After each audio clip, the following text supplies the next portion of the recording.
What is up, you guys? My name is Anton. I do college football videos to Miami Hurricanes in Focus. Now, today we're going to be talking about Spring Practice 8.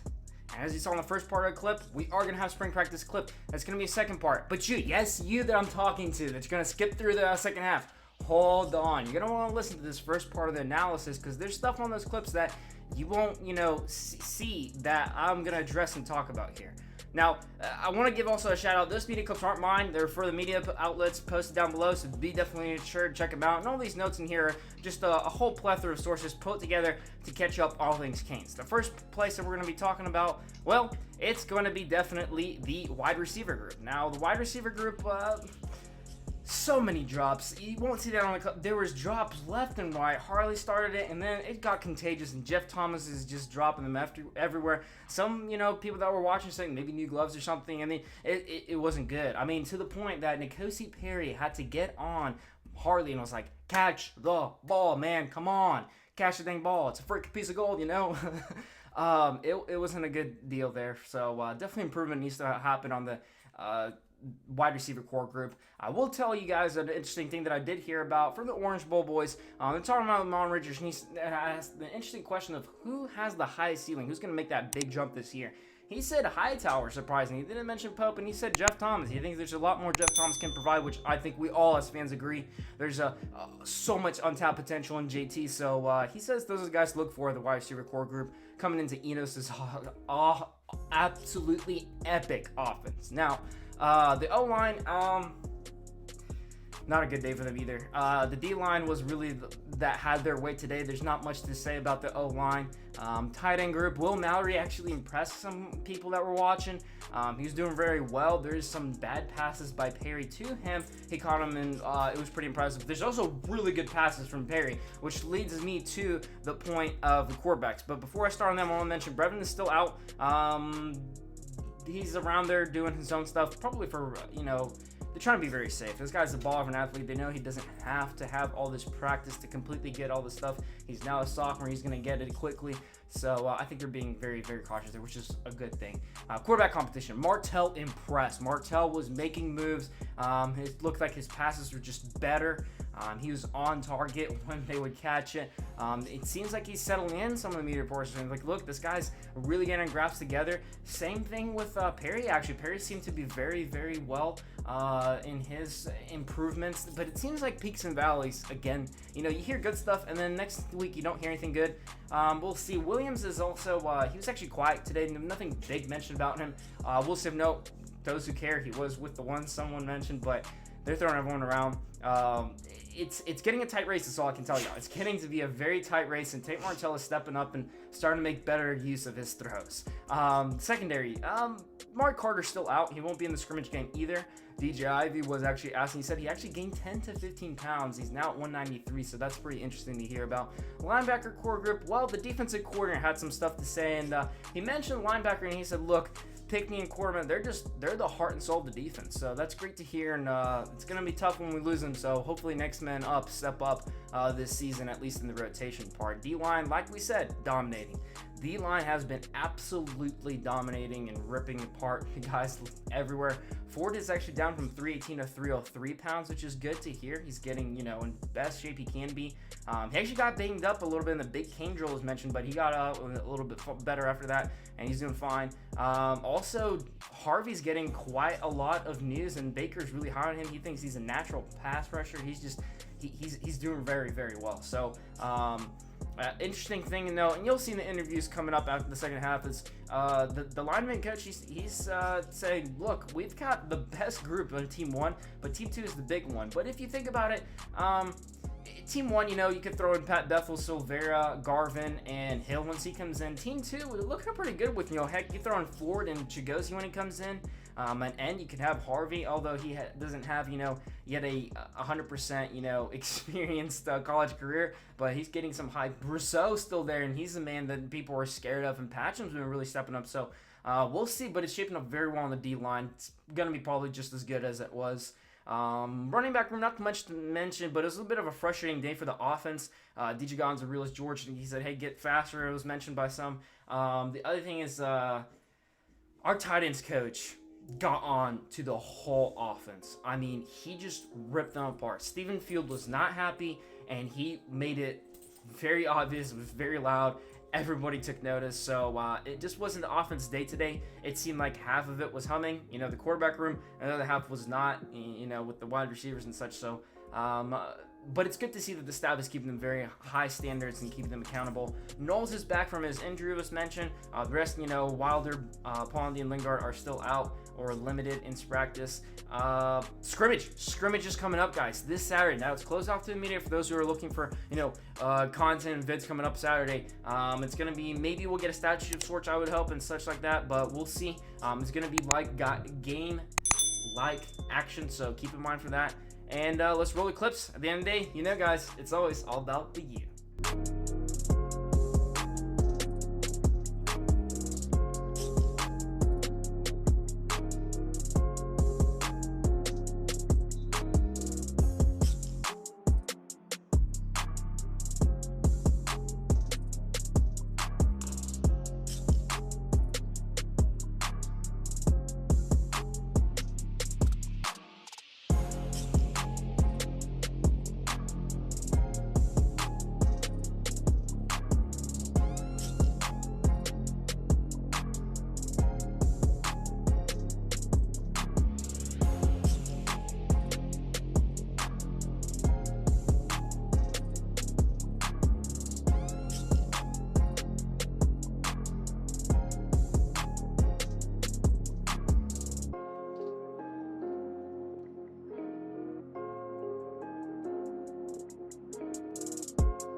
Like I said, the communication is vital. I mean, we're seeing a lot of different motion shifts, condensed splits, everything you can see. And if you don't communicate, you get exposed, which happened to us a couple times today. So that's a big point of emphasis moving forward. DJ Ivey, we got a chance to talk to him. He's obviously a guy whose role is going to expand. Can you talk a little about what you see from him? He's doing some really good things and some not so good things. Consistency is his big skill, probably a little more physical at the point of attack. But he flashes. He's a guy that got out there today with one some, and he's pushing out blades, and competition is going to make everybody better. So got to keep bringing him along and get him more confident and knowing what to do. But he's got a great skill set. His athletic ability is second to none. So got to get him, just more confident in making the calls and making the adjustments in the physical. Like your thoughts on should it have.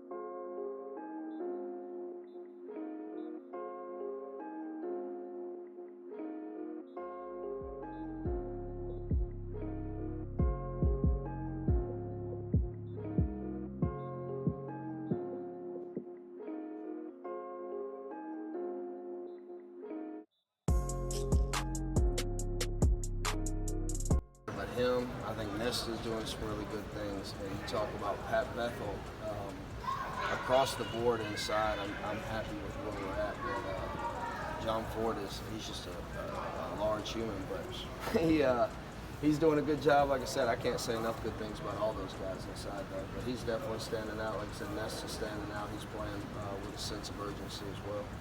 How's Coach Stroud?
you stayed all the way to the end of this video, I'd greatly appreciate if you check out the link down below that has Patreon under it. This is my page right here. All you have to do is just click on that link. It will take you over here, and you have different tiers of benefits. If you can support me for as little as $1 a month to as much as over $50 a month, whatever you can do. Anything helps. I greatly appreciate it. And I want to give a personal shout out to Greg Bush being the first Patreon to support me as a creator. Thank you so much, Greg. I greatly appreciate your core support always through the beginning of this channel. If you also want to be shouted out at the end of the video or get a different sort of benefit, check the link down below.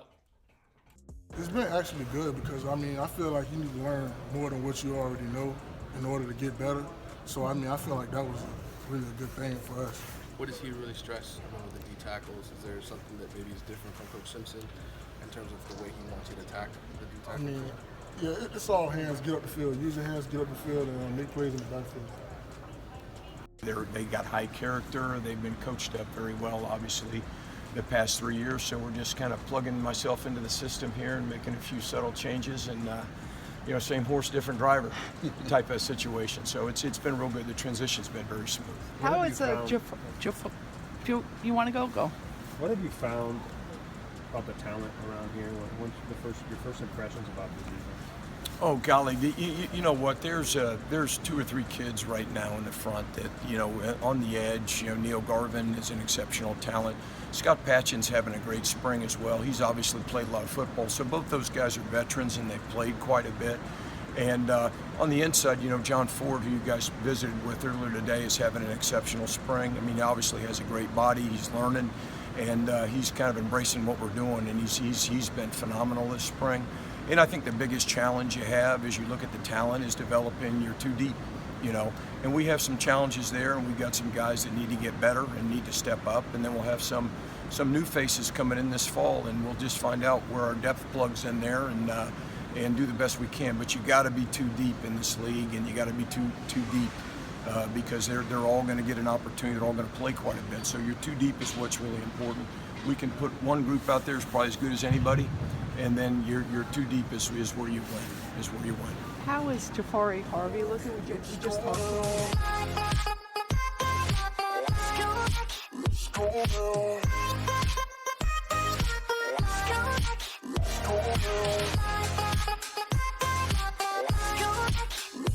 Summer